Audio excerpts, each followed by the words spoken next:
July 14, 1944, 3 miles southwest of St. Lo, France.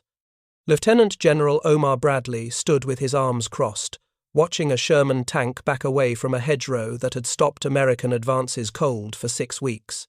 Around him stood a small group of officers, including Major General Leonard Guerreau, commander of 5th Corps, and several ordnance specialists who had been summoned to witness what might be either a breakthrough or another failed experiment. Welded to the front of the tank were 4 steel prongs that jutted forward like tusks, a contraption so simple that Bradley had initially dismissed the report when it first crossed his desk. But desperate times demanded desperate measures, and the American breakout from Normandy hung in the balance. The tank's engine roared to life. The driver shifted into gear and accelerated directly at the ancient earthen wall. 10 miles per hour. 15. The steel prongs struck the hedgerow with a sound like tearing canvas, a noise that would become familiar to American tankers across France in the coming weeks. Earth and roots exploded upward in a fountain of dirt. The tank did not climb or tilt. It drove straight through, its prongs cutting into the base of the hedgerow like enormous knives through tough fabric. And then, in less than 5 seconds, the Sherman burst through to the other side, trailing broken branches and torn vegetation but otherwise undamaged, its belly armor never exposed to enemy fire. Bradley's staff officers erupted in cheers. Ordnance specialists scrambled to examine the hedgerow, measuring the breach, checking for damage to the tank. The general himself remained silent for a moment, his mind already calculating the implications. If this device worked reliably, if it could be manufactured in quantity, if it could be installed on enough tanks before the planned offensive, then perhaps Operation Cobra could succeed. Perhaps the stalemate could be broken. He turned to Lieutenant Colonel John Medaris, his chief ordnance officer, and spoke words that would change the course of the war. "I want these devices manufactured and fitted to as many tanks as possible. Every Sherman, every Stuart, every tank destroyer we can modify. I want them ready before Operation Cobra launches. Round-the-clock production. Use every ordnance unit, every maintenance depot, every welder we have. This is top priority." What Bradley had just witnessed was the solution to a problem that had threatened to turn the greatest amphibious invasion in history into a bloody stalemate. For 6 weeks, the bocage of Normandy had defeated the most powerful army ever assembled. The hedgerows, ancient boundaries between Norman fields, had proven more formidable than German concrete fortifications, more effective than minefields, more deadly than the Atlantic Wall itself. And the man who had solved this seemingly impossible problem was not a general with decades of military experience, not an MIT-trained engineer with advanced degrees, but a 29-year-old sergeant from New Jersey who had improvised a solution from scrap metal salvaged from German beach obstacles and applied nothing more complicated than common sense and a welding torch. This is the story of how Curtis Culin's simple welding trick broke the Normandy stalemate in 1 week and opened the road to Germany. 300 miles away, Supreme Commander Dwight David Eisenhower paced in his headquarters at Southwick House near Portsmouth, studying maps that told a story of mounting disaster. It was mid-June 1944. The D-Day landings, executed just days earlier, had succeeded beyond even the most optimistic projections. Despite horrific casualties on Omaha Beach, where American forces had nearly been thrown back into the sea, by nightfall of June 6, more than 150,000 American, British, and Canadian troops had established footholds along 50 miles of French coastline. Within a week, the Allies had landed over 300,000 troops and established a continuous beachhead from the Cotentin Peninsula to Caen. The greatest amphibious assault in history had breached Hitler's Atlantic Wall. The fortress Europe that Nazi propaganda had declared impregnable had been penetrated. But the maps told a darker story. Yes, the landings had succeeded. The beaches were secure. Supplies were flowing ashore through the 2 Mulberry artificial harbours and directly over the beaches. But the advance inland, the rapid exploitation that was supposed to carry Allied armies deep into France, had stalled almost immediately. By mid-June, 2 weeks after D-Day, Allied forces controlled a beachhead barely 20 miles deep and 50 miles wide.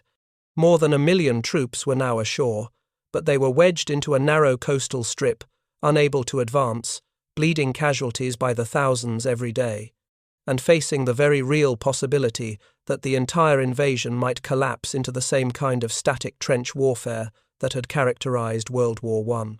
The grand strategy, carefully developed over 2 years of planning, called for rapid breakout from the beachhead. British and Canadian forces would seize Cayenne, a critical road and rail junction, on D-Day itself and push south into open tank country. American forces would cut across the Cotentin Peninsula, capture the port of Cherbourg within 9 days, then wheel south toward Brittany. Within 2 weeks, the Allied penetration was supposed to extend 15 miles inland along a continuous front. Mobile warfare, rapid exploitation, armoured thrusts deep into German rear areas. This was the vision that had guided planning. Instead, the Allies were bogged down in brutal close-quarter combat, advancing by yards rather than miles, losing thousands of men for tiny gains in territory. And the reason had a name: the bocage. The hedgerows of Normandy. June 7, 1944. 24 hours. After the successful landing on Omaha Beach, soldiers of the 1st Infantry Division, the Big Red One, pushed inland from the coast. They were exhausted from the beach assault, having suffered nearly 2,000 casualties in the landing, but they were alive and they had broken through the Atlantic Wall. They expected to encounter retreating German forces, perhaps some hastily prepared defensive positions in the villages and towns inland. What they found instead was a landscape that seemed designed by nature itself to favor defenders and destroy attackers, a green maze that would prove more deadly than the German fortifications they had just overcome. Private James Henderson of the 26th Infantry Regiment wrote in his diary that first day, a passage that would be discovered decades later in the National Archives. "We thought we were through the worst after the beach. We had beaten the Atlantic Wall. We had survived the worst that Hitler could throw at us. Then we came to these hedges, these damned Norman hedges. God help us. God help us all." The hedgerows were not hedges in any sense that American soldiers understood. They were not like the decorative shrub borders that Americans knew from suburban yards back home. They were not agricultural fencing that could be cut or pushed aside. They were ancient fortifications, built up over centuries by Norman farmers who had shaped this landscape since the Middle Ages. The process had begun 1,000 years earlier when farmers cleared their fields of stones and rocks, piling them along property boundaries to mark ownership and create barriers for livestock. Generation after generation had added to these walls. More stones, more earth. Seeds from plants growing on top would fall and take root. Trees would sprout. Over centuries, the walls grew into earthen banks, 3 to 12 feet high and 1 to 10 feet thick at the base. The soil composing these banks was packed hard as concrete, compacted by centuries of settling and reinforced by the root systems of the vegetation growing on top. On these earthen ramparts grew oak trees, hawthorn bushes, brambles, wild roses, and thorns that intertwined into barriers that rose 15 feet above the earthen base. The roots penetrated deep into the banks, some extending 10 or 15 feet down through the packed earth, creating a reinforced structure that was stronger than most man-made fortifications. These root systems were so dense, so thoroughly intertwined after centuries of growth, that the hedgerows could not be dug through without power tools, and could not be blown apart without massive explosive charges that would reveal American positions to every German within miles. These hedgerows surrounded irregular fields that varied wildly in size, but averaged 200 to 400 yards across. Some fields were nearly square. Others were long and narrow. Some were triangular. The pattern was completely irregular, the product of 1,000 years of inheritance law, land division, and agricultural practice. Aerial photographs taken by reconnaissance aircraft in the weeks before D-Day had revealed the true scope of the problem, though intelligence officers had failed to appreciate its tactical significance. One photograph of the American sector, covering just 8 square miles near St. Lo, showed nearly 4,000 separate hedgerow-enclosed fields. Each field was a potential fortress. Each hedgerow formed a defensive wall, and there were thousands of them stretching across the entire American sector from the coast to the base of the Cotentin Peninsula and south towards St. Lo.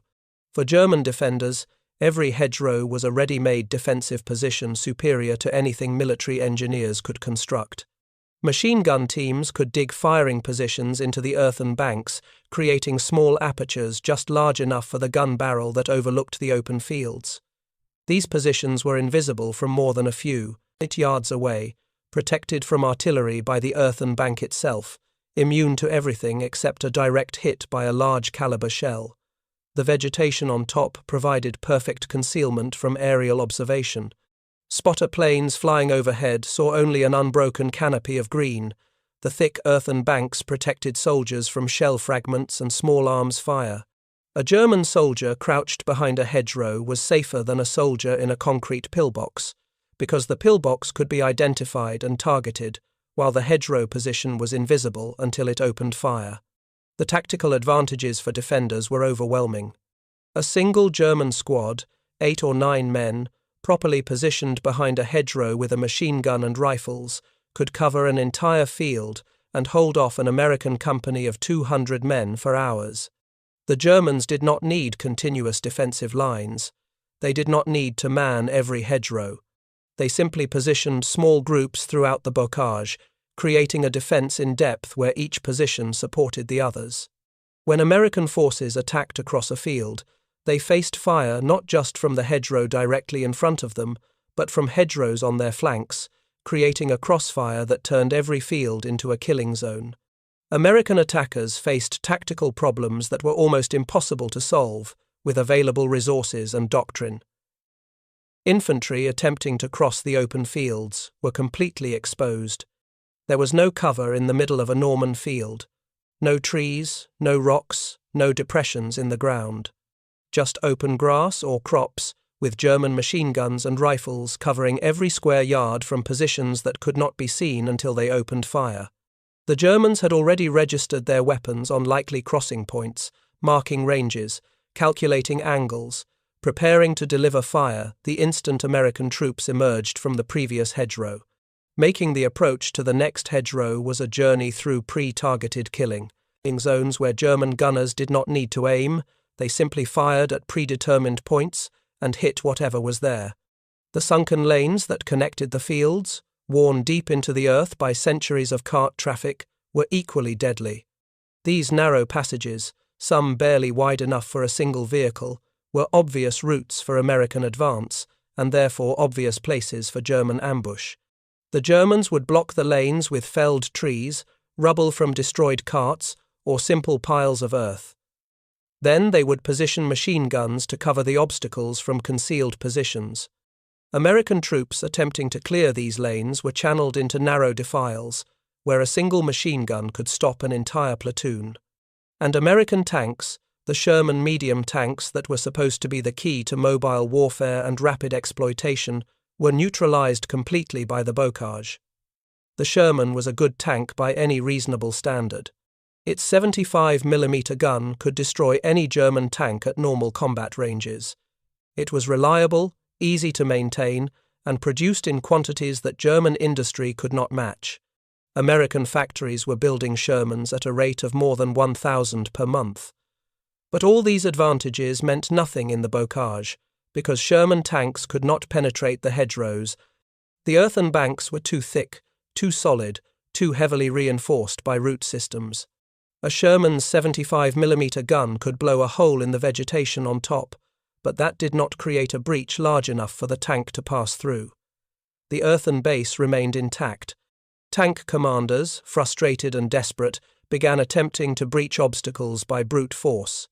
They would back up to get a running start, then accelerate directly at the hedgerow, attempting to use the tank's weight and power to smash through or climb over. This tactic was suicidal. When a Sherman attempted to ride up and over a hedgerow, the front of the tank would rise as it climbed the earthen bank. The tank would tilt backward at an angle of 30 or 40 degrees. This exposed the belly of the tank, the underside between the tracks, which was protected by only 1 inch of steel armor. This armor was designed merely to resist mine fragments, not to stop anti-tank weapons. A German soldier with a Panzerfaust, the shoulder-fired anti-tank rocket that was issued to German infantry by the thousands, could position himself in the next field and simply wait. He would hear the tank engine roaring as the Sherman climbed the hedgerow. He would see the front of the tank rise above the vegetation, and when the belly armor was exposed, he would fire. 1 rocket was usually sufficient. The Panzerfaust could penetrate nearly 6 inches of armor. Against the Sherman's 1-inch belly plate, it was devastatingly effective. Lieutenant Colonel Wesley Yale, commanding a tank battalion in the 2nd Armored Division, lost 4 Sherman tanks in a single morning attempting to breach hedgerows near the town of Isigny-sur-Mer. 4 tanks destroyed, 4 crews killed or wounded, 16 men dead or injured, and not a single successful breach. His after-action report, filed on June 15th, captured the frustration and rage felt by every American armor officer in Normandy. The enemy need not even see our tanks to destroy them. They position themselves in the next field, behind the next hedgerow, and simply wait. They listen for the sound of our engines. They hear us climbing the obstacle. And when we reach the top, when our belly is exposed, they fire. We are losing crews and machines to an enemy we never see, never engage, never have a chance to fight. Our tanks, which should be our greatest advantage, have become death traps in this cursed country. American forces tried every solution their training and doctrine suggested. Combat engineers, trained in demolitions and obstacle clearance, were brought forward to blow gaps in the hedgerows using explosives. This technique worked, technically. A properly placed charge of TNT or Composition C could blast a hole through even the thickest hedgerow, creating an opening large enough for a Sherman to pass through. But the tactic had fatal flaws. First, it was slow. Engineers had to move forward under fire, approach the hedgerow, place the charges, connect the detonators, retreat to a safe distance, and blow the charge. This process took 10 to 15 minutes under ideal conditions, longer under fire. Second, the explosions announced American intentions to every German within hearing, which, in the relatively quiet Norman countryside, meant every German within 2 or 3 miles. Enemy machine gunners and mortar teams would train their weapons on the gap before the smoke cleared. Third, American infantry and tanks advancing through these blown breaches were funneled into a single narrow opening that became a pre-targeted killing zone. German gunners did not need to search for targets. They simply fired at the gap and hit whatever came through. Specialized armored vehicles, particularly bulldozer tanks, proved little better. These were standard Sherman tanks fitted with heavy steel bulldozer blades on the front, designed originally for clearing beach obstacles during amphibious landings. In theory, these vehicles could push through or scrape aside the hedgerows, creating passages for following tanks. In practice, they became priority targets for German anti-tank gunners. The bulldozer tanks were slower than standard Shermans, less maneuverable, and highly conspicuous. German observers would identify them immediately and direct anti-tank fire at them, knowing that destroying the bulldozers would deny the Americans their primary means of breaching obstacles. The 75th Armored Division, which had landed in Normandy with 14 bulldozer tanks, lost 11 of them in the first 3 weeks of combat. By early July, American forces had virtually no bulldozer capacity left, and the few surviving vehicles were being hoarded for critical missions rather than routine hedgerow clearing. By late June 1944, 6 weeks after D-Day, the American advance had slowed to a nightmarish crawl measured not in miles per day but in yards per hour. The human cost was staggering and unsustainable. Official U.S. Army histories document that 8th Corps, advancing through the bocage toward La Haye-du-Puits and Lessay, suffered over 10,000 casualties while advancing approximately 7 miles. Some secondary sources have cited figures of 1,000 killed per kilometre for portions of this advance, though these specific numbers are difficult to verify from official records. What is certain is that American infantry was dying at rates that rivaled or exceeded the worst battles of World War I. The capture of Mont Castre, a hill overlooking the Cotentin Peninsula, cost American forces approximately 2,000 casualties in brutal close-quarters fighting. The 1st Infantry Division, which had landed on Omaha Beach on D-Day, lost 75% of its frontline infantry in the first month of combat. Companies that had landed with 150 men were down to 30 or 40 effectives. The 29th Division suffered equally catastrophic losses. This was not mobile warfare. This was not the rapid exploitation that Allied planners had envisioned. This was attritional combat where every field had to be fought for, every hedgerow assaulted, every few hundred yards of ground purchased with American blood. And America, for all its industrial might and manpower reserves, could not sustain these casualty rates indefinitely. The replacement system was already strained. New soldiers arriving in Normandy were being rushed into combat with minimal training, thrown into veteran units to fill the gaps left by dead and wounded. Morale, which had been high after the successful D-Day landings, was declining rapidly. Soldiers who had survived the beach assault and thought they had faced the worst the war could offer were being broken by the grinding brutality of hedgerow combat. General Omar Nelson Bradley, commander of the 1st United States Army, faced a crisis that threatened not just his personal reputation, but the entire strategic plan for the invasion of Europe. His forces were exhausted, demoralized, and bleeding irreplaceable infantrymen at rates that could not be sustained. The British and Canadian forces to the east, fighting around the city of Caen, were making equally limited progress against heavy German armour. Field Marshal Montgomery's plan to seize Caen on D-Day had failed completely. The city would not fall until mid-July, more than a month behind schedule. The grand strategy that had guided 2 years of planning, the vision of rapid breakout and mobile warfare across France, was collapsing into the same kind of static trench warfare that had characterized the Western Front in World War I. Bradley's Chief of Staff, Major General Walter Bedell Smith, who also served as Eisenhower's Chief of Staff at Supreme Headquarters, described the situation in blunt terms that captured the growing sense of crisis. In the south of Normandy, he wrote in a memorandum to Eisenhower, "Every small field is a fortress, every hedgerow a German strongpoint.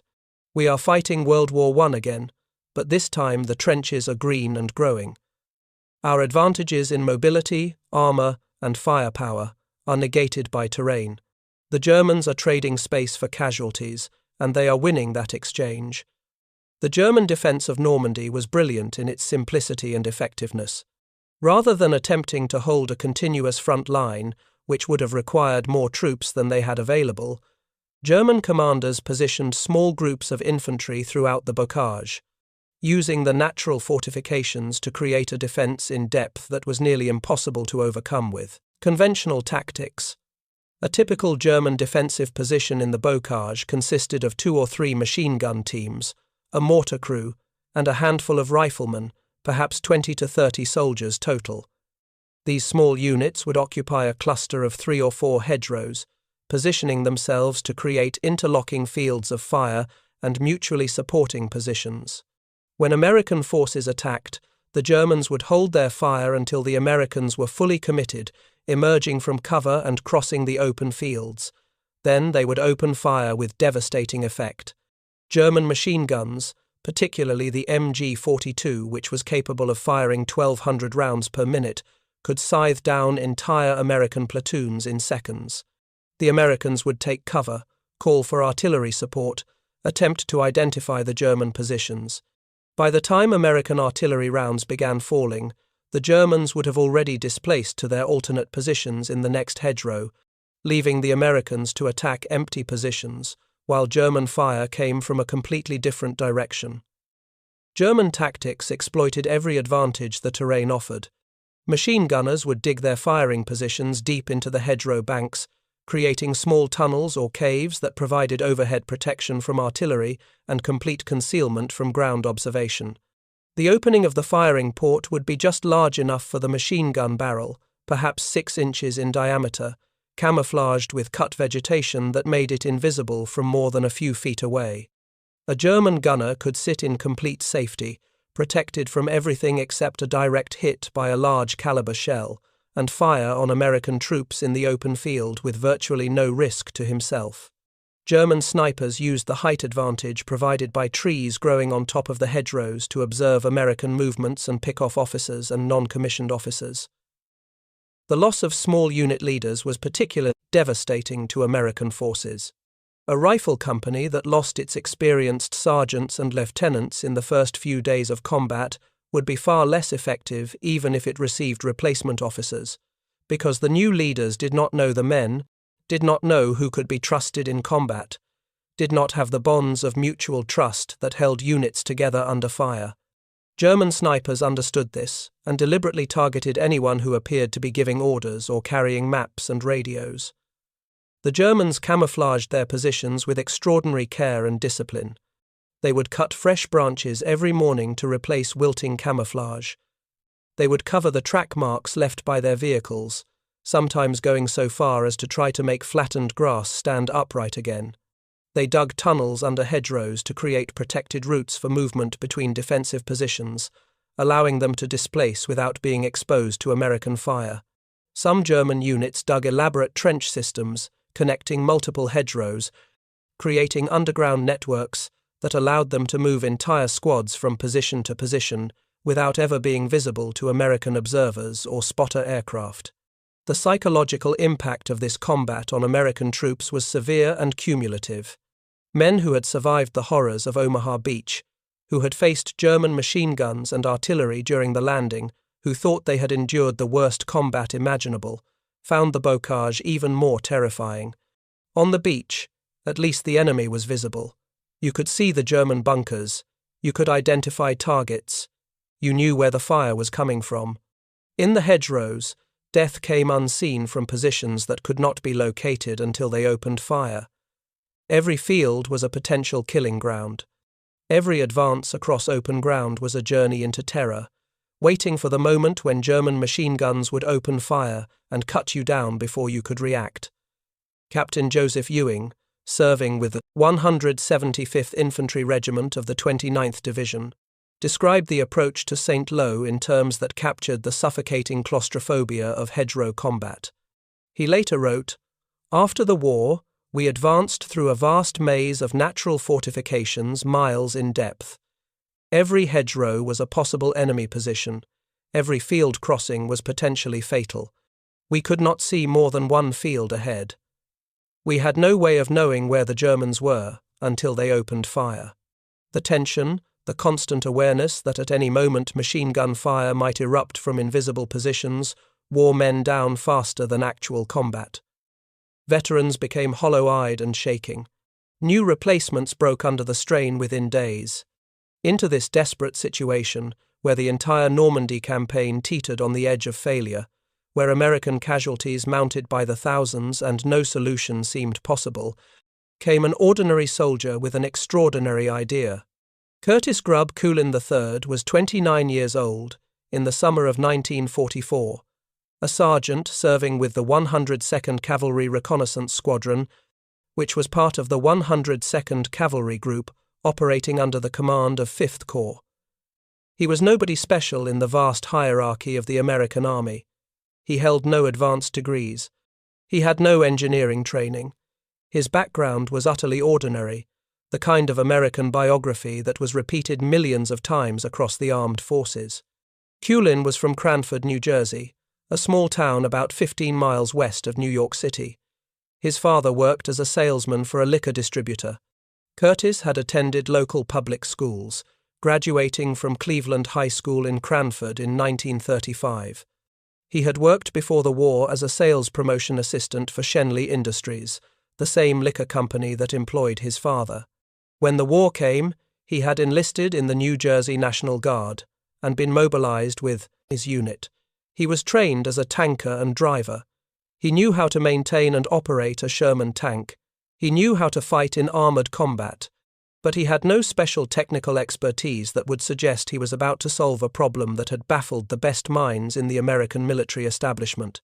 What Curtis Coolin had was something that could not be taught in any school or acquired through formal training.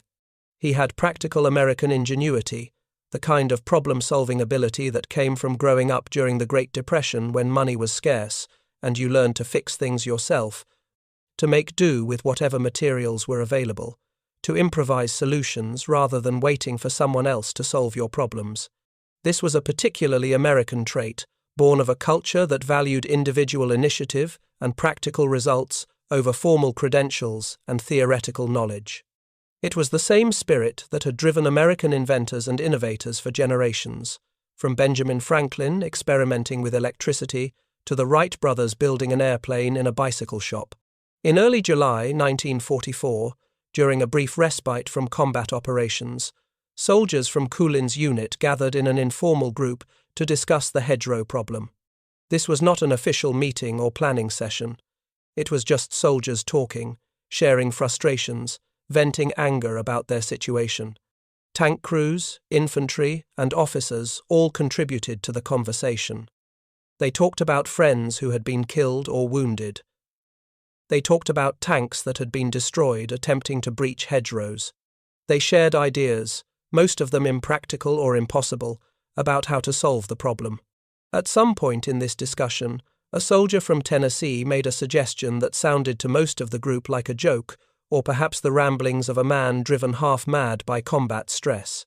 Military historian Max Hastings, in his book Overlord D-Day and the Battle, for Normandy, published in 1984, identifies this soldier only as a Tennessee hillbilly named Roberts. Hastings provides no first name, no rank, no unit designation, no documentation. Despite extensive research by military historians in the decades since, no primary source has ever been found that verifies this man's identity or even confirms his existence. The account rests entirely on Hastings' single mention, possibly based on oral history or anecdotal information that cannot be verified. Nevertheless, according to Hastings, this soldier said something like, "Why don't we get some saw teeth and put them on the front of the tank and cut through these hedges?" Most of the soldiers listening laughed or dismissed the idea immediately. It sounded ridiculous. Saw teeth on a tank? Like some kind of cartoon monster? But Curtis Coulin, sitting quietly in the group, did not laugh. He heard something in the suggestion that others missed. He recognized that beneath the crude phrasing was a mechanically sound principle. If tanks could not climb over hedgerows without exposing their vulnerable undersides, and if they could not punch through the solid earthen banks by brute force, then perhaps they could cut through them. Use the tank's own weight and power to drive steel blades through the base of the hedgerow, severing roots and penetrating earth like a plough cutting through tough soil. Coulin began thinking about the problem systematically. He envisioned a set of steel prongs or tusks projecting forward from the tank's hull. These prongs would need to be angled slightly downward so that when the tank drove into a hedgerow, they would bite into the earthen bank at ground level, rather than riding up the face of the obstacle. As the tank continued forward with full engine power, the prongs would cut through the roots and earth while the tank's weight kept it level and prevented the dangerous upward tilt that exposed the belly armor. The severed vegetation and earth would be pushed up and over the tank, but the tank itself would drive straight through the breach at ground level. The concept was simple, elegant, and achievable with available technology. But it required the right materials. The prongs needed to be strong enough to penetrate centuries of packed earth and dense root systems. They needed to be heavy enough to hold their position under stress, but not so heavy that they overloaded the tank's suspension or reduced its mobility. They needed to be made from high-quality steel that would not bend or break under the enormous forces involved in cutting through a hedgerow. Where could such materials be found in Normandy in July 1944? The answer was literally lying on the beaches where the invasion had taken place 6 weeks earlier. Before D-Day, German engineers had installed thousands upon thousands of obstacles along the Normandy coast, creating a barrier system designed to destroy Allied landing craft before they could reach shore. Among the most common obstacles were devices called Czech hedgehogs, named for their resemblance to the anti-tank obstacles the Czech army had developed before the war.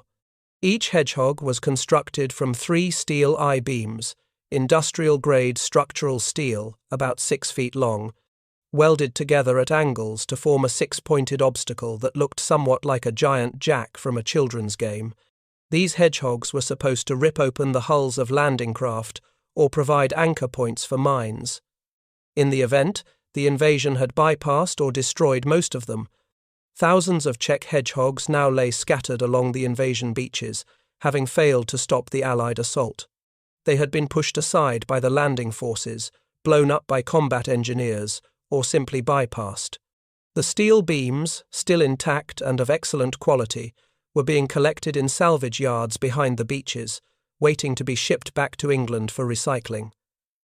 Here was exactly what Cullen needed: high-quality structural steel, already cut to convenient lengths, available in unlimited quantities. All he needed was permission to experiment and access to welding equipment. Getting approval from his immediate superiors proved surprisingly easy. Officers at every level of the American army in Normandy were desperate for any solution to the hedgerow problem. When Curtis Cullen approached his company commander with rough sketches and an explanation of his concept, including where he planned to source materials, the captain gave immediate approval. Within 48 hours, Cullen had been given access to a Sherman tank for experiments, welding equipment from the unit maintenance section, and authorization to organize a work party to retrieve steel beams from a salvage yard near Omaha Beach. The prototype took 3 days to construct in early July 1944. Cullen and his work party selected 4 sections of steel I-beam from the salvage yard, each approximately 5 feet long and weighing about 100 pounds. They used cutting torches to bevel the forward ends of the beams, creating angled cutting edges that would bite into earth and roots more effectively than blunt ends. They welded a horizontal crossbar to hold the 4 prongs in position, spacing them evenly across the width of the tank's front hull. Then they welded the entire assembly, prongs and crossbar together, to the lower front armor plate of the Sherman, positioning it so the prongs projected forward and angled slightly downward. The result was crude but functional. 4 steel tusks projecting forward from the tank's hull, angled downward at perhaps 10 degrees from horizontal, ready to be driven into a hedgerow. The assembly added about 400 pounds to the tank's weight, not enough to significantly affect performance, but enough to be noticeable. The prongs extended about 4 feet in front of the tank's normal profile, which meant drivers would need to be careful in close-quarters maneuvers. But if the device worked, these minor inconveniences would be more than justified. The first test was conducted on July 11, 1944, in a field near the town of Isigny-sur-Mer, several miles inland from Omaha Beach. A small group of perhaps 20 soldiers gathered to watch, mostly tankers and officers from Cullen's unit. Most of them expected another failure. They had seen too many proposed solutions to the hedgerow problem, all of which had failed in one way or another. A tank with steel prongs welded to the front seemed unlikely to succeed where explosives and bulldozers had failed. But they were willing to watch, if only to be able to say they had been there when yet another crazy idea fell apart. The test hedgerow was selected carefully. It needed to be representative of typical Norman bocage, not an unusually small or weak example that might give false results. The hedgerow they chose was about 4 feet high at the earthen base, topped with 15 feet of mature vegetation, including oak trees with trunks 4 or 5 inches in diameter. This was an average hedgerow, the kind American tankers encountered dozens of times every day. If Cullen's device could breach this obstacle, it could breach most of the hedgerows in Normandy. The Sherman tank backed up to give itself room to build speed. The driver, a corporal from Pennsylvania whose name has not been preserved in historical records, was understandably nervous.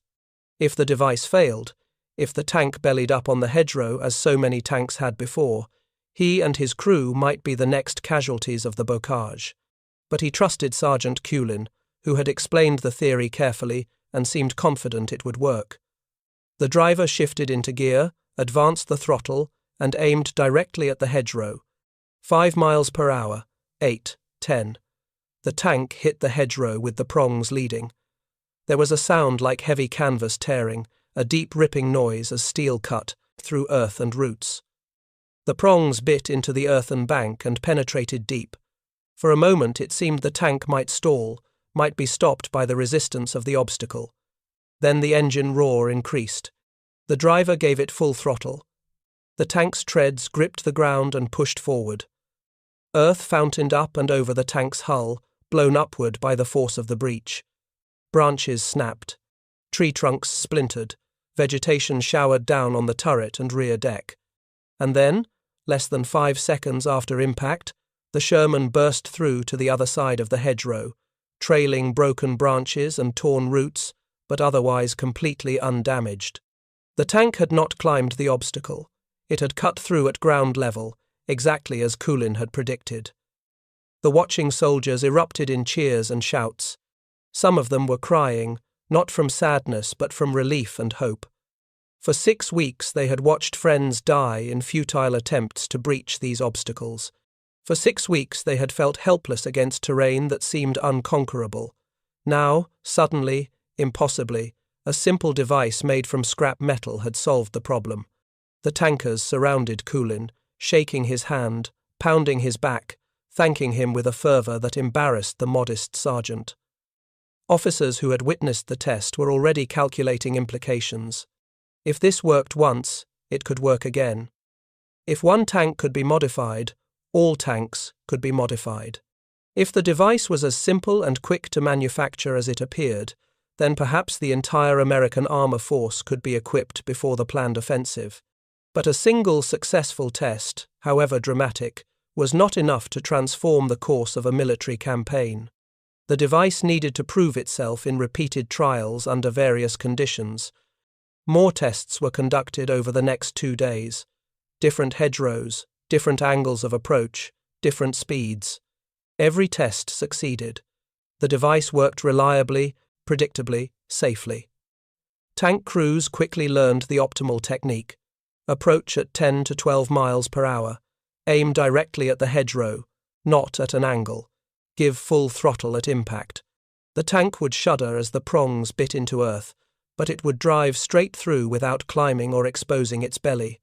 Breaching time averaged 5 to 8 seconds from impact to emergence on the far side. Word of Cullen's invention spread rapidly through the 2nd Armored Division and beyond. Within 3 days of the first successful test, Major General Edward Brooks, commanding the 2nd Armored Division, had seen reports and requested a formal demonstration. Brooks was a competent, aggressive commander who understood armor tactics and recognized a breakthrough when he saw one. He immediately grasped the significance of Cullen's device and understood that it needed to be demonstrated to the one man whose approval and support could authorize mass production and force-wide implementation. On July 13th, General Brooks sent a message to 1st Army Headquarters requesting that Lieutenant General Omar Bradley visit the 2nd Armored Division area for a demonstration of a new hedgerow breaching device.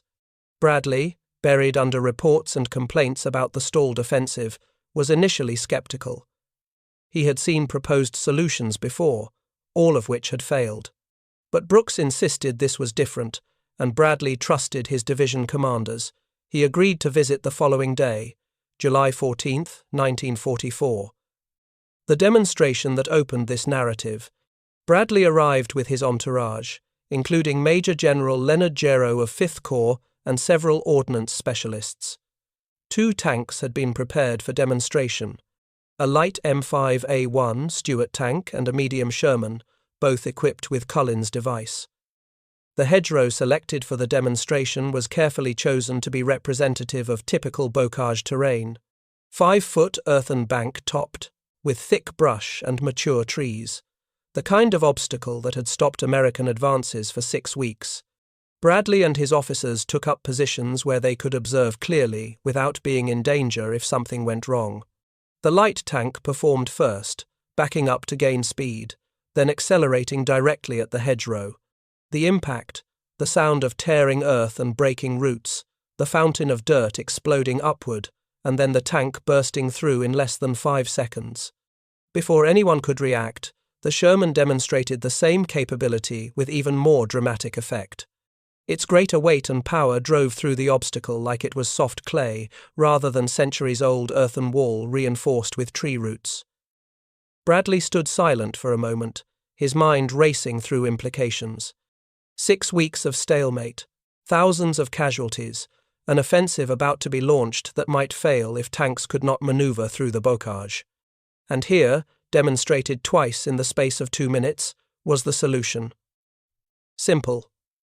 Reliable. Achievable with available materials. He turned to his ordnance chief and issued the orders that would change everything. The conversation that followed the demonstration lasted less than 10 minutes, but set in motion a manufacturing effort unprecedented in its speed and scale. Bradley wanted these devices on as many tanks as possible before Operation Cobra launched. The offensive was scheduled to begin in 11 days, on July 25th. That meant 11 days to manufacture hundreds of devices, transport them to units scattered across Normandy, and weld them onto tanks. It meant round-the-clock production. It meant mobilizing every ordnance unit, every maintenance depot, every welder in the American sector. It meant improvising a mass production system for a device that had been invented less than a week earlier. Lieutenant Colonel John Medeiros, 1st Army Ordnance Officer, was given personal responsibility for the manufacturing program. He was a West Point graduate, class of 1930, a professional officer with extensive experience in logistics and materiel. He understood immediately that this was not a routine production job. This was an emergency crash program that might determine the outcome of the entire Normandy campaign. Medeiros returned to his headquarters, and within hours had issued orders that would set in motion the most rapid military production program of the war. Every ordnance company, maintenance battalion, and repair depot in the American sector received orders on July 14th to begin immediate production of hedgerow cutting devices. Specifications were transmitted by telephone and radio. 4 steel prongs, approximately 5 feet long, made from German beach obstacle steel. Beveled cutting edges on the forward ends. Crossbar to hold prongs in position. Entire assembly welded to lower front hull of tank, simple enough that any competent welder could fabricate it. Complex enough that it required skill and care to ensure the welds would hold under combat stress. The raw material was abundant. Salvage yards behind the beaches contained thousands of tons of steel from destroyed German obstacles. Trucks began hauling steel beams to ordnance units across Normandy. The beams arrived in bundles, still covered with rust and barnacles from their time underwater, some still showing damage from explosives or shell fire. Ordnance troops would sort through the beams, selecting those that were straight and undamaged, rejecting any that showed cracks or severe corrosion. The selected beams would be cut to length using acetylene torches, beveled on the ends, and set aside for welding. The welding work was brutal. Summer heat in Normandy in July 1944 reached into the 80s and 90s Fahrenheit. Welders worked in heavy leather protective gear, wearing face shields and gloves, manipulating steel beams that weighed over 100 pounds each. The work was done outdoors or in canvas-sheltered areas because there was no time to set up proper workshops.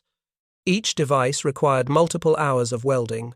The 4 prongs had to be welded to the crossbar. The crossbar had to be welded to the tank's hull. Every weld had to be strong enough to withstand the enormous forces generated when the tank drove into a hedgerow at full speed. A weak weld could fail at the moment of impact, potentially causing the tank to belly up on the obstacle, exactly as unmodified tanks did. The ordnance units worked in shifts, 24 hours a day. Welders worked 6-hour shifts, then rested while other crews took over. Acetylene tanks and welding rods had to be trucked in constantly to keep the work going. When one ordnance company ran low on materials, trucks would be dispatched to transfer supplies from units that had excess. The entire system operated with the kind of flexible improvisation that characterized American military logistics at its best. There were no detailed plans, no carefully calculated production schedules.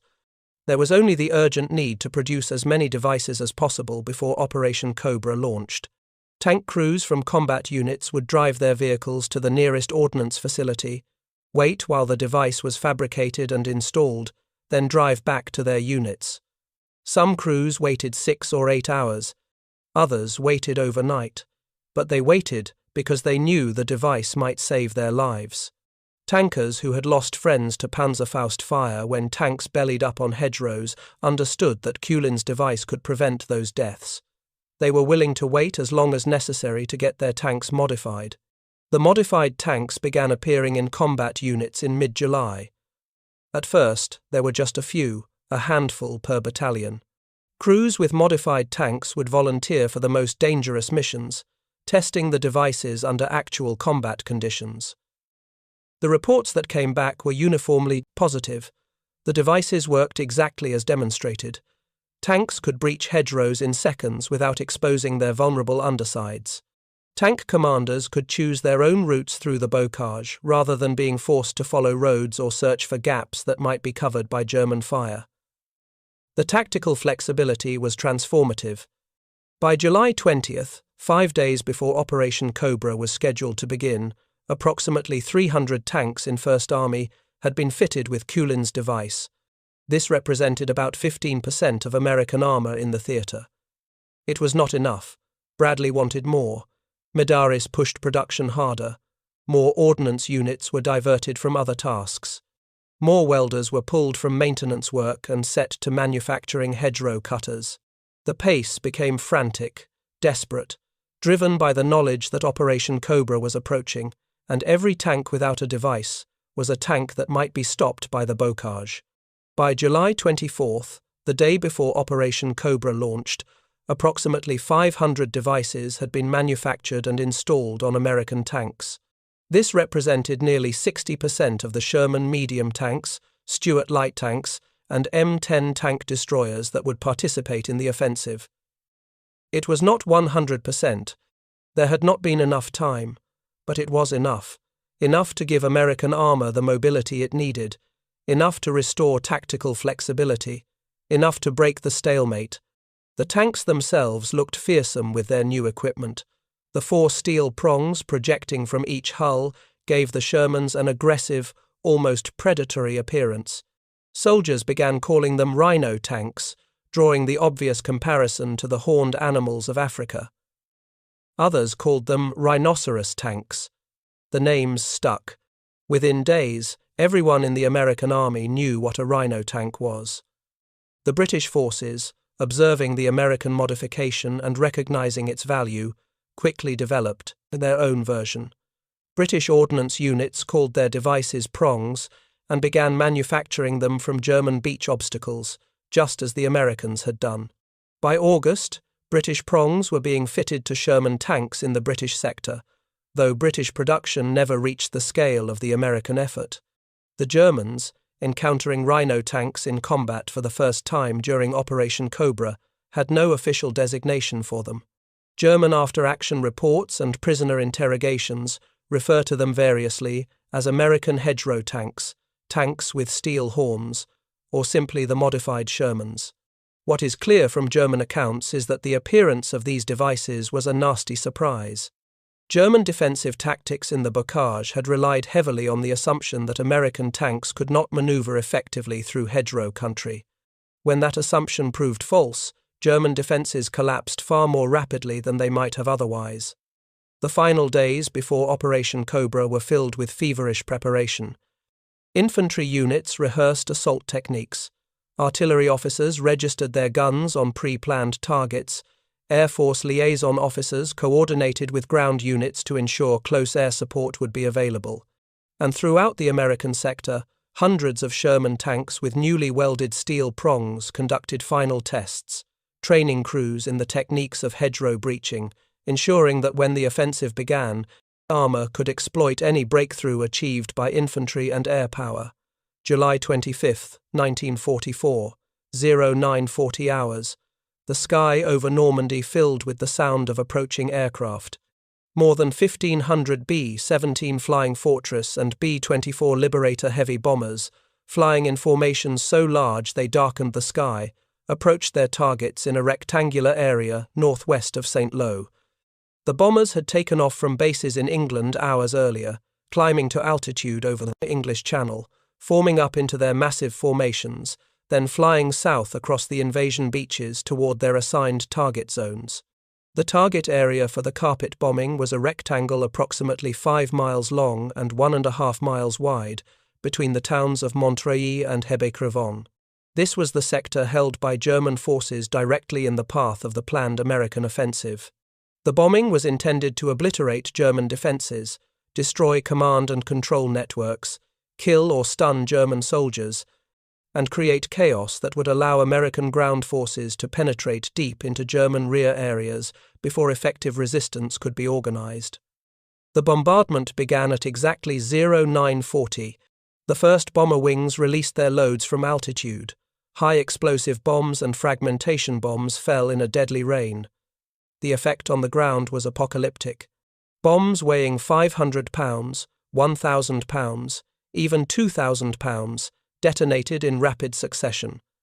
The earth heaved and shook, trees were blown to splinters, hedgerows were obliterated, buildings collapsed. German soldiers caught in the open or in inadequate shelters were killed instantly by blast or shredded by flying fragments.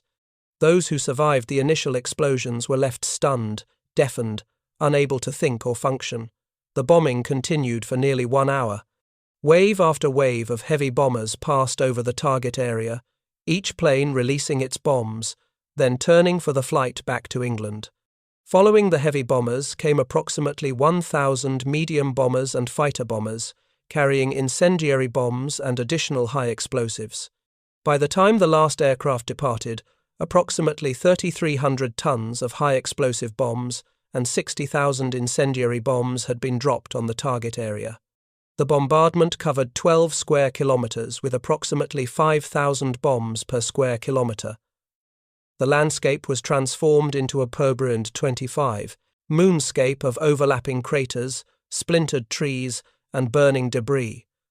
But the precision that bombardiers had hoped for proved impossible to achieve. The target area was close to American front lines, separated in some places by only a few hundred yards. Thick clouds obscured visibility. Bomb aiming was done by dead reckoning and radar, both imprecise methods under the best circumstances. Some bombs fell short of the target zone, landing instead on American positions. The results were tragic. 111 American soldiers were killed, and nearly 500 wounded by bombs from their own aircraft. Among the dead was Lieutenant General Leslie James McNair, who had been observing the bombardment from a forward position with troops of the 30th Infantry Division. McNair was the highest-ranking American officer killed in combat in the European theatre during World War II. He held the rank of Lieutenant General at the time of his death, though he would receive a posthumous promotion to full general. His death was a severe blow to American morale and a stark reminder of the risks of close air support. The friendly fire casualties on July 25th added to casualties from a similar incident the previous day, when initial bombing runs had been aborted due to weather, but not before some aircraft had already released their bombs, killing and wounding over 150 Americans.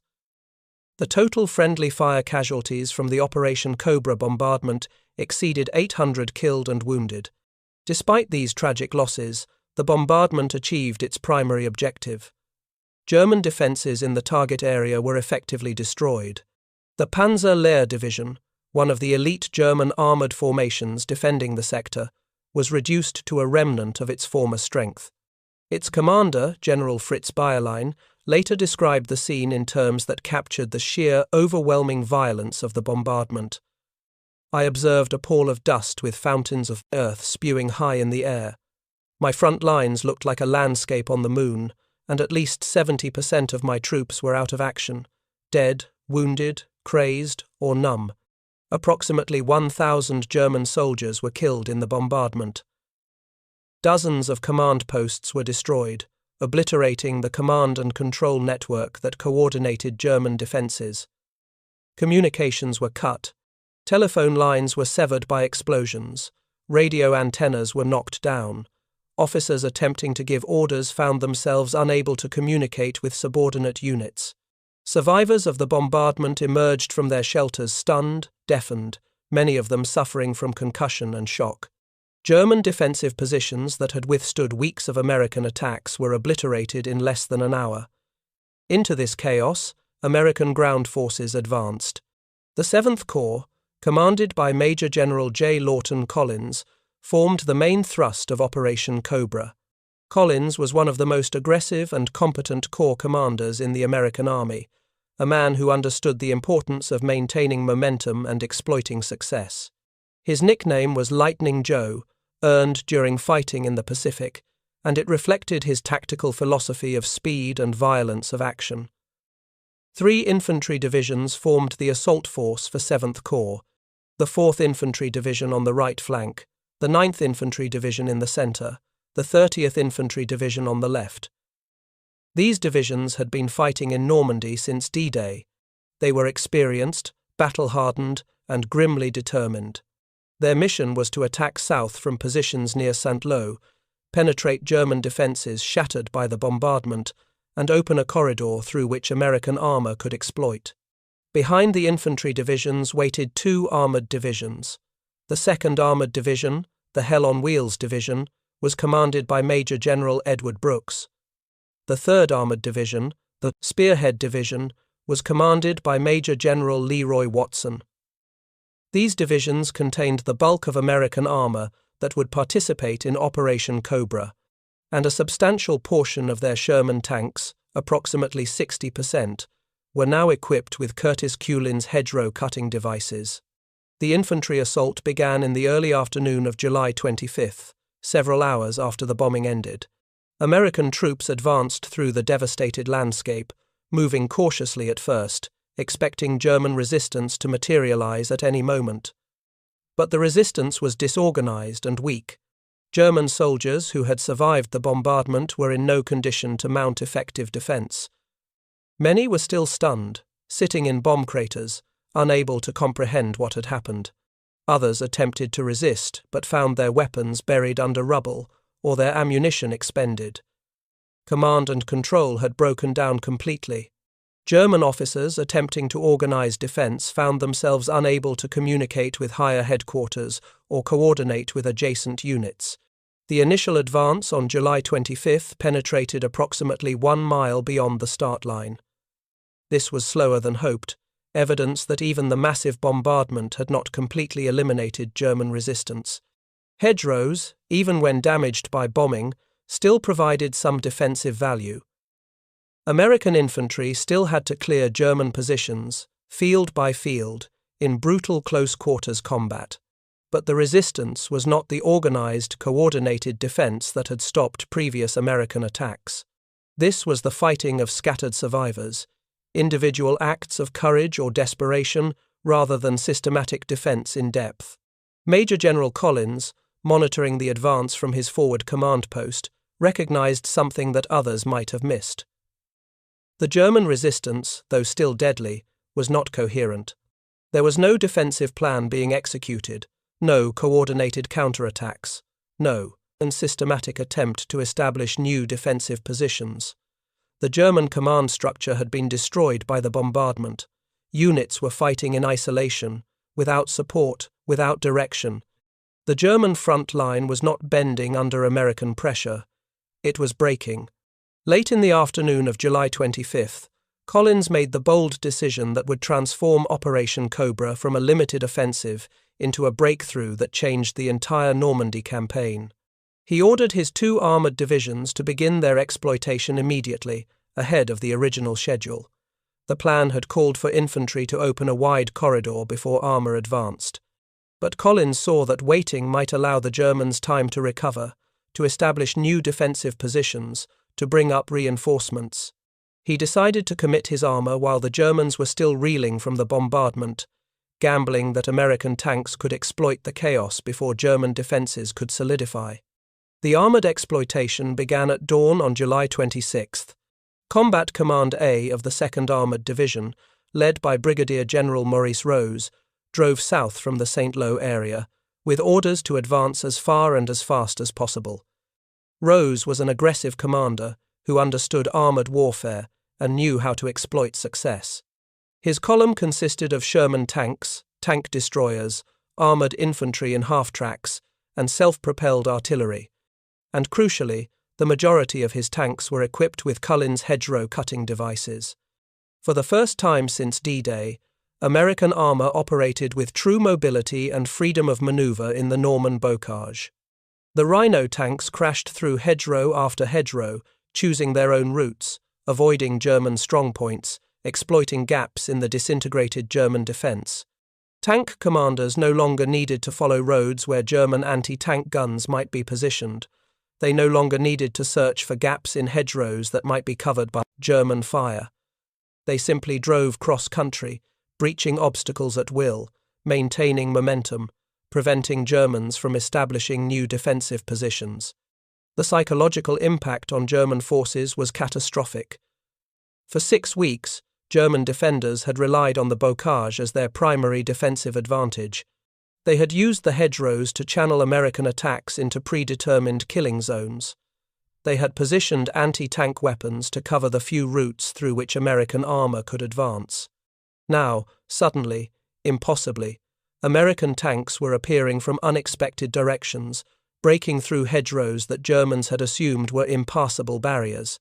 The entire German defensive system, carefully constructed over weeks of combat, was rendered obsolete in a single day. German attempts at counterattack proved futile. Small groups of German infantry, attempting to block American advances, found themselves bypassed and isolated as American tanks drove through hedgerows on either side of their positions. German anti-tank guns, carefully positioned to cover roads and known passages, found their fields of fire blocked by hedgerows, while American tanks emerged from directions the Germans had not anticipated. German officers attempting to coordinate defense found themselves unable to predict where American armor would appear next. By midday on July 26th, lead elements of the 2nd Armored Division had advanced 6 miles beyond the start line. 6 miles in half a day. This was farther than the entire First Army had managed to advance in the previous 2 weeks of grinding attritional combat. The contrast was stark and dramatic. The town of Marigny, a significant road junction 6 kilometers south of the start line, fell to the 1st Infantry Division, supported by the 3rd Armored Division. German prisoners, many of them reinforcements who had just arrived from training battalions in Germany, surrendered in such numbers that American units simply directed them to walk to the rear without guards. There were not enough military police to process them all. A senior non-commissioned officer in a German medical unit, identified in captured documents only by his last name Klein, wrote in his diary on the evening of July 26th, "Today we understood that everything is lost. The Americans have broken through. Their tanks are everywhere. They come from directions we thought impossible. Our defensive positions that held for weeks are suddenly worthless. The men are talking among themselves in ways that would have been unthinkable a week ago. They speak of survival, not victory. They speak of escape, not defense. Morale has collapsed overnight." July 27th, the American advance accelerated. The 30th Infantry Division, which had suffered the worst of the friendly fire casualties on July 25th, reported in words that would become famous, "This thing has busted wide open." The 3rd Armored Division reached the area around Coutances, a critical road junction approximately 15 miles behind what had been the German front line just 2 days earlier. German forces attempting to withdraw south to avoid encirclement found their routes blocked by American armor that had already penetrated deep into their rear areas. Entire German units were cut off, surrounded, destroyed, or forced to surrender. The breakthrough, achieved by July 28th, exceeded even Bradley's optimistic projections. American forces had penetrated more than 20 miles beyond the start line in just 3 days. The German 7th Army, which had fought the Americans to a standstill for 6 weeks in the bocage, was in full retreat, its units scattered and disorganized, its command structure shattered, its ability to conduct coordinated defense destroyed. The bocage, the nightmare terrain that had seemed to make sustained offensive operations impossible, was now behind American lines. Ahead lay the relatively open country of central France, where American mobility and firepower advantages could be employed without restriction. Post-battle analysis, conducted by American intelligence officers in the weeks following Operation Cobra, revealed the decisive role of the Rhino tanks. Staff officers examined after-action reports interviewed unit commanders, and compiled statistics on how hedgerows had been breached during the offensive. The conclusion was clear and dramatic. Approximately 70% of successful hedgerow breaches during Operation Cobra were accomplished by tanks equipped with Cullen's devices. The remaining 30% required engineer support with explosives, bulldozers, or manual labor, all of which were significantly slower and more vulnerable to German defensive fire. Tank crews reported that the Cullen devices allowed them to breach typical Norman hedgerows in less than 10 seconds from initial impact to emergence on the far side. This speed was absolutely critical to maintaining momentum and preventing German forces from repositioning to counter each breach. Previous methods of breaching hedgerows had required anywhere from 10 minutes to half an hour, allowing Germans to prepare defensive fire against any breach. The speed advantage provided by the Rhino tanks gave American forces the tactical surprise and tempo that made rapid exploitation possible. American tanks equipped with Cullen devices also suffered significantly fewer casualties than unmodified tanks operating in the same terrain. Ordnance officers analyzing loss rates found that Rhino tanks experienced approximately 40% fewer tank kills than standard tanks in bocage terrain. The primary reason was simple. Modified tanks did not expose their vulnerable belly armor when crossing hedgerows, eliminating the single most common cause of tank losses in the bocage. German Panzerfaust teams that had devastated American armor in June and early July found their tactics suddenly ineffective against Rhino tanks that drove through hedgerows at ground level. The strategic impact of Operation Cobra was immediate, dramatic, and far-reaching. By July 31st, just 6 days after the offensive began, the 8th Corps had captured the town of Avranches, described by military historians as the gateway to Brittany and southern Normandy. The capture of Avranches opened routes south into Brittany and east toward central France. The entire Normandy front, which had been static for 6 weeks, suddenly collapsed. German forces that had fought so effectively in defensive positions found themselves unable to conduct mobile defense in open terrain against American armor that could now maneuver freely. American forces poured through the gap at Avranches like water through a broken dam. On August 1, 1944, the 3rd United States Army was officially activated under the command of Lieutenant General George Smith Patton, Jr. Patton was one of the most aggressive and controversial American commanders, a man who understood armored warfare and believed in rapid exploitation and deep penetration. 3rd Army's mission was to exploit the breakthrough achieved by 1st Army, racing south into Brittany to capture the ports and east toward the Seine River to encircle German forces still fighting in Normandy. Patton's 3rd Army advanced with a speed that astonished both American and German commanders. Armored columns raced across France, sometimes covering 50 miles in a single day, bypassing German strongpoints, leaving isolated German units to be mopped up by following infantry. The war of attrition that had characterized Normandy from D-Day to late July was replaced almost overnight by a war of maneuver where American advantages in mobility, logistics, and air power could be fully exploited. The liberation of Paris followed on August 25, just 1 month after Operation Cobra began. General Charles de Gaulle led French forces into the city as German resistance collapsed. The encirclement and destruction of German forces in the Falaise pocket, completed in mid-August, trapped between 50,000 and 100,000 German soldiers and destroyed the combat effectiveness of entire divisions. Tanks, artillery, and vehicles that escaped the pocket itself were destroyed by Allied fighter bombers as they retreated toward the Seine. The Wehrmacht in France never recovered from this catastrophic defeat. For Curtis Cullen, recognition came in the form of military awards and media attention, though both were somewhat bittersweet. General Omar Bradley personally recommended Cullen for the Legion of Merit, a decoration typically reserved for officers who had distinguished themselves through exceptionally meritorious conduct in the performance of outstanding services. The citation accompanying the award praised Cullen's contribution to the success of Operation Cobra and noted that his invention had saved countless American lives by restoring tactical mobility to American armored forces at a critical moment in the campaign. Newspapers in the United States picked up the story and transformed Cullen into a minor celebrity. The Cranford Citizen and Chronicle, his hometown newspaper, published a feature article on September 7, 1944, describing how a local sergeant had invented a device that revolutionized warfare in Normandy and contributed to the Allied breakthrough. The article included interviews with Cullen's parents, who still lived in Cranford, and descriptions of his pre-war life as an ordinary young man working in the liquor industry. The story fit perfectly into the American narrative of citizen soldiers using practical ingenuity to overcome obstacles that defeated trained experts.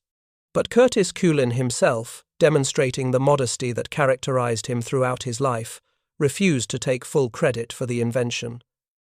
In interviews with his commanders and later with journalists, he repeatedly attempted to give credit to the Tennessee soldier whose offhand suggestion had sparked the initial idea.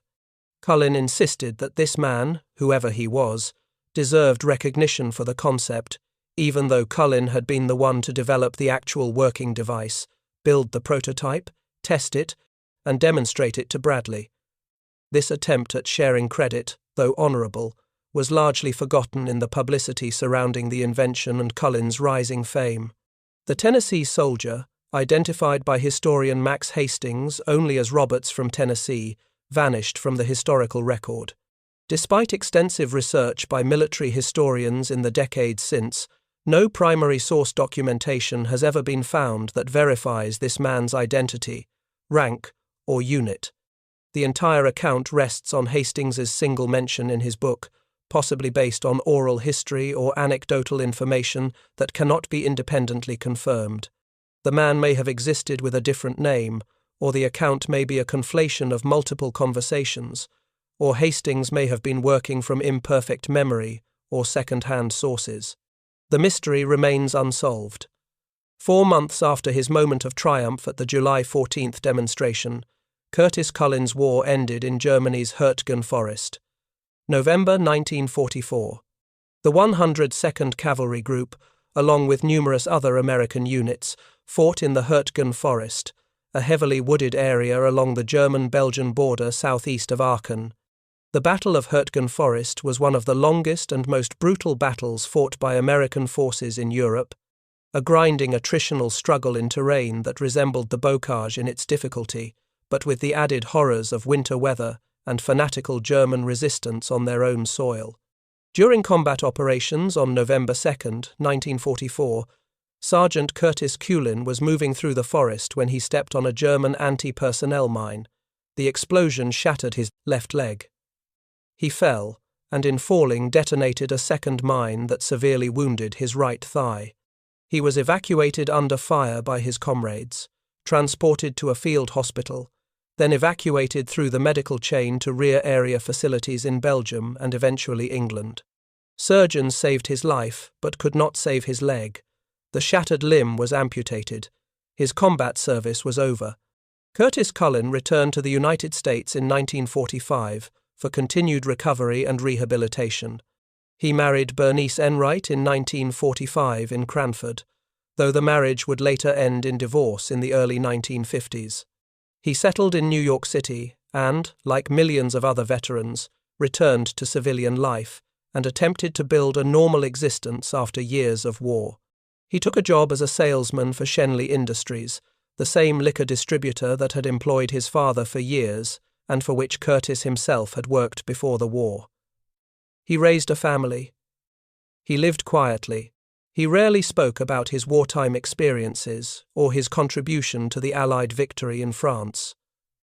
On January 10, 1961, just 10 days before leaving office, outgoing President Dwight David Eisenhower delivered remarks upon receiving the Hoover Medal Award from the American Society of Mechanical Engineers at the Statler Hilton Hotel in Washington, District of Columbia. In that speech, delivered before an audience of engineers and business leaders, Eisenhower chose to tell Curtis Cullen's story as an example of American innovation and the critical importance of creating organizational systems that allow good ideas to rise from any level, regardless of rank or formal credentials. Eisenhower, who had been Supreme Commander of Allied forces in Europe and had overseen the Normandy invasion from the highest strategic level, said, "There was a little sergeant, his name was Culin, and he had an idea. And his idea was that we could fasten knives, great big steel knives, in front of these tanks. And as they came along, they would cut off these banks right at ground level. They would go through on the level keel, would carry with themselves a little bit of camouflage for a while. And this idea was brought to the captain, to the major, to the colonel, and it got high enough that somebody did something about it, and that was General Bradley, and he did it very quickly." Eisenhower continued, emphasizing the broader lesson. "The biggest and happiest group, I suppose, in all the Allied armies that night were those that knew that this thing worked. It saved thousands of lives." He went on to note that Cullen had later lost a leg but was still healthy and working as a salesman in New York the last time Eisenhower had seen him.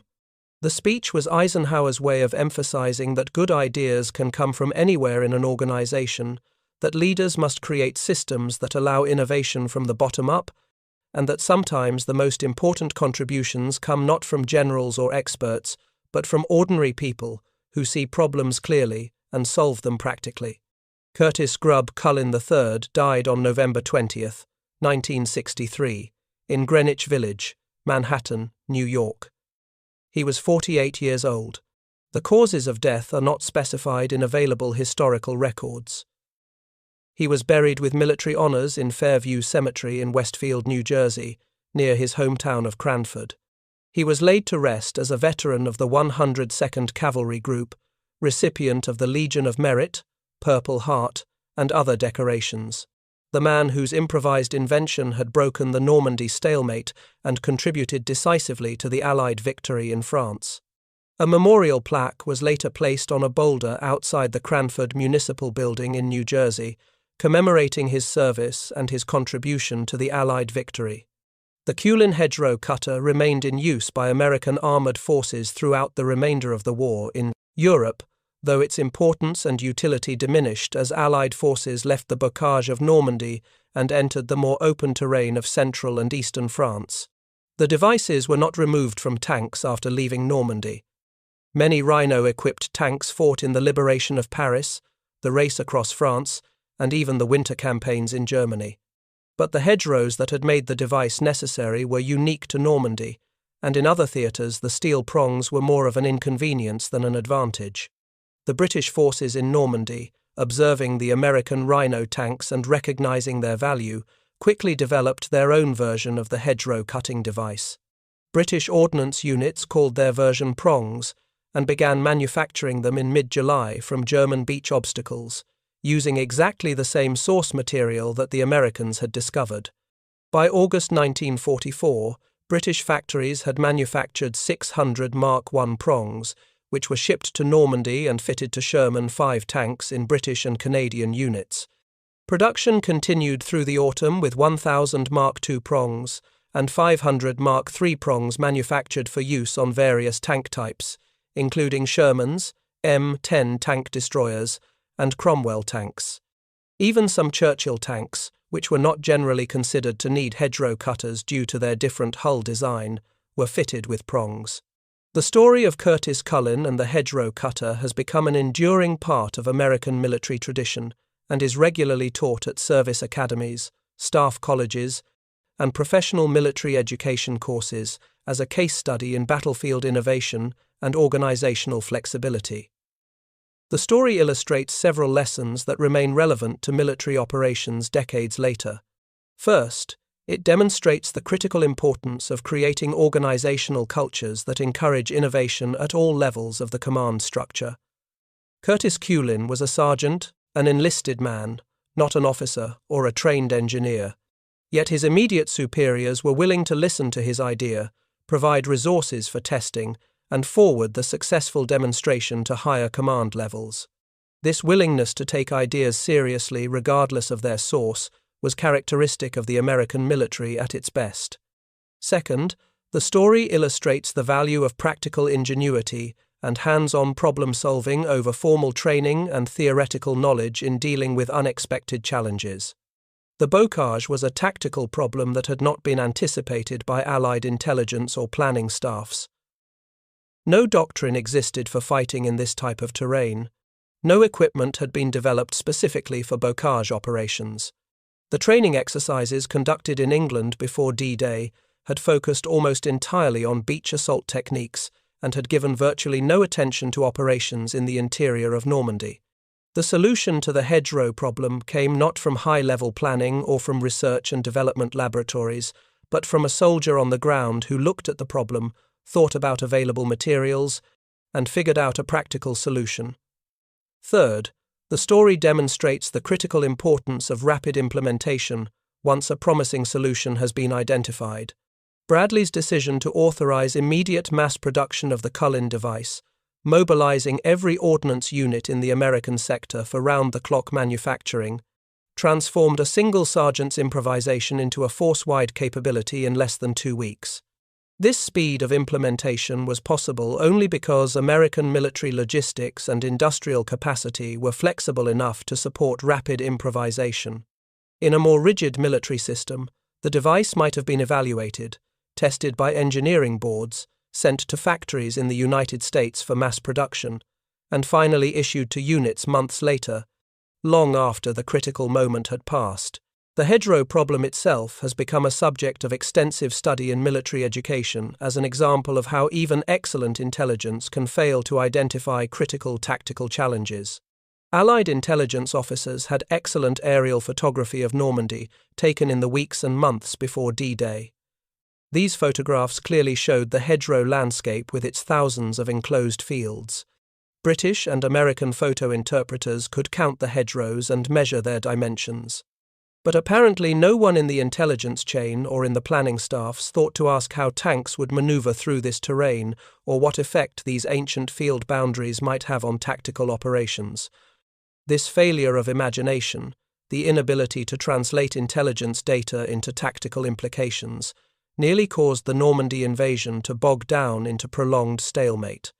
A battalion commander, reflecting on this failure in a post-war interview, expressed the frustration felt by many combat officers. "We were rehearsed endlessly for attacking beach defenses. We practiced amphibious landings again and again. We knew exactly what to expect on the beaches, and we had trained specifically for those challenges. But not one day was given to training for operations inland. Not one exercise simulated fighting in bocage terrain. We walked into Normandy completely unprepared for the actual fighting we would face, and thousands of men died because of that failure." The American soldiers who fought through the bocage in June and July 1944 experienced some of the most difficult and demoralizing combat conditions of the entire war in Europe. They fought in terrain that negated most of their advantages in firepower, mobility, and air support. They suffered casualties at rates that rivaled or exceeded the worst battles of World War I. They watched friends and comrades die in attacks that seemed futile, assaulting positions that seemed impossible to overcome. They endured weeks of grinding attritional combat, with no clear end in sight, no breakthrough, no victory, just endless fields and hedgerows and German machine guns. Yet they persevered through courage, through discipline, through adaptation, and ultimately through innovation. They learned new tactics.